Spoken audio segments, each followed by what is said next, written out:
Ça va?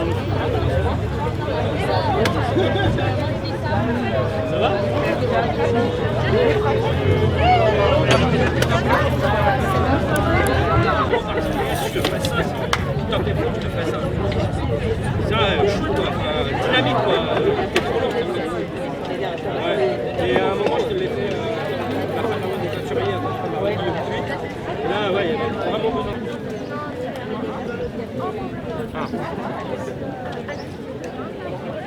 Profite donc pour remercier la presse qui nous a suivis depuis le début de nos marches.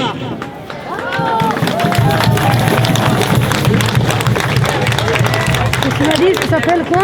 Cette marche pour obtenir une vraie loi climat a été lancée suite à un appel national organisé par plusieurs organisations, notamment Oxfam, Citoyens pour le climat, Emmaüs, Greenpeace, la Ligue des droits de l'homme, etc.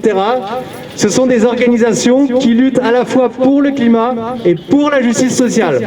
Le collectif Citoyens pour le climat sont des citoyens absolument ordinaires. Moi, je m'appelle Dominique et j'ai calculé que quand mon fils aurait 50 ans, 2050, eh bien, je ne savais pas à combien de degrés il serait obligé de vivre. Alors aujourd'hui, nous marchons pour le climat avec vous. Peut-être pour une autre marche, c'est vous qui prendrez la parole, on l'espère.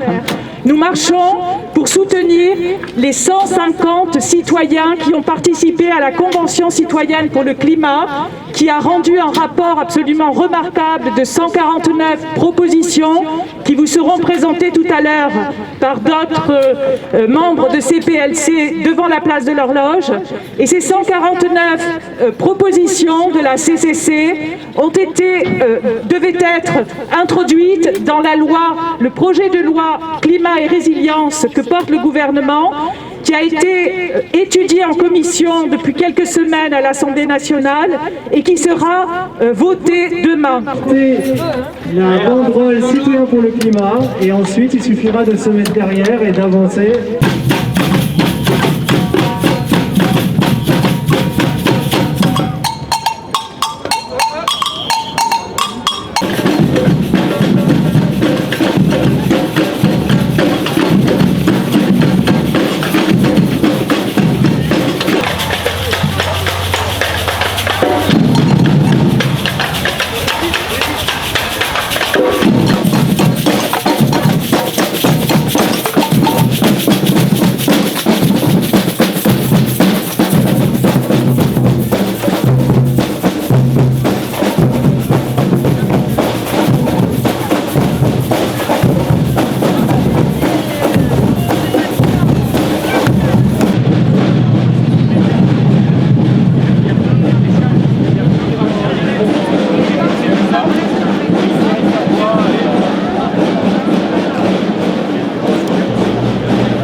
C'est bon. Oyez!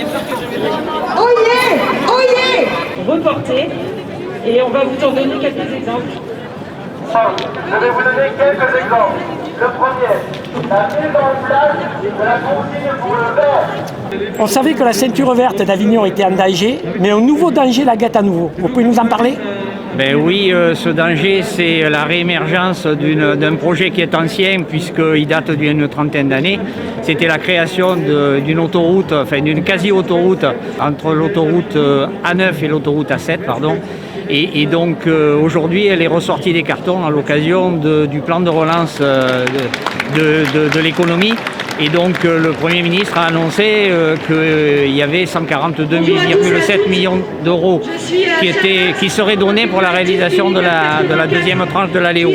Or cette deuxième tranche de la Léo, d'une part, elle a été refusée par l'autorité environnementale et d'autre part, elle coupe la ceinture verte d'Avignon en deux, en sacrifiant une grande partie des terres agricoles, une quarantaine d'hectares, mais également aussi en enclavant une partie importante des terrains agricoles d'Avignon.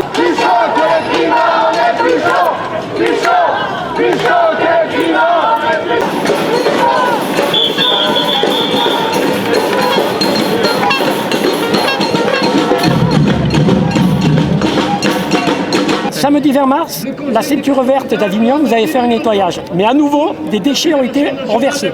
C'est ça, samedi 20 mars dernier, on a organisé en partenariat avec France Bleu Vaucluse un grand nettoyage de printemps sur la ceinture d'Avignon. Et pendant 3 heures et près de 45 bénévoles, on a nettoyé différents chemins jusqu'en bord de Durance de la ceinture verte. On a enlevé 2,1 tonnes d'encombrants, 6 containers de 660 litres d'ordures ménagères et 6 containers d'ordures de tri sélectif de 660 litres également. Donc ça fait un sacré paquet de déchets enlevés par tout le monde. Et 48 heures après, on s'est retrouvé au même endroit devant le moulin Notre-Dame avec des dépôts sauvages.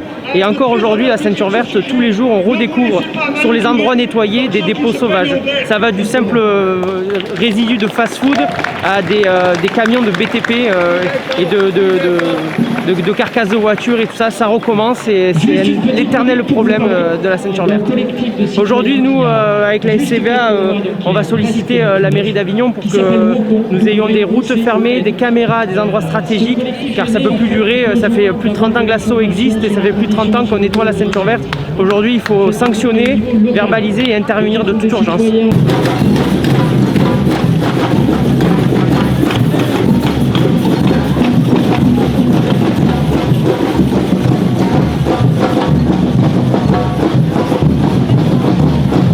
Est-ce qu'on a l'impression que le gouvernement se soucie de l'écologie?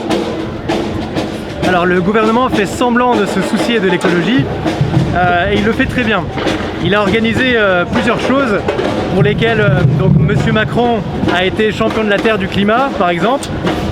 Il a organisé notamment la Convention citoyenne pour le climat. Alors ça c'est un exercice démocratique unique et c'est vraiment super. Par contre, Macron et son gouvernement n'écoute pas les propositions de la Convention citoyenne pour le climat, alors qu'il avait promis de les transposer sans filtre dans la loi. Ce qu'on remarque aujourd'hui, c'est que la loi climat qui va être votée à partir de demain, 29 mars, va utiliser des propositions de cette Convention citoyenne pour le climat, mais ces propositions ont été vidées complètement de leur substance par l'opération des lobbies. Alors ce qu'on dit nous, c'est carton rouge pour cette loi climat. Et ce qu'on veut, c'est une vraie loi climat. C'est pourquoi on a organisé une marche climat à Avignon en ce dimanche 28 mars. Ça a été un réel succès. Malgré le Covid, on a respecté tous les gestes barrières et on a réussi à réunir plus de 500 personnes avec une batucada qu'on entend en arrière-plan et avec tout un tas de prises de parole plus ou moins théâtrales. Donc on est super contents et on espère que nos députés sauront être nos porte-parole à l'Assemblée pour nous défendre.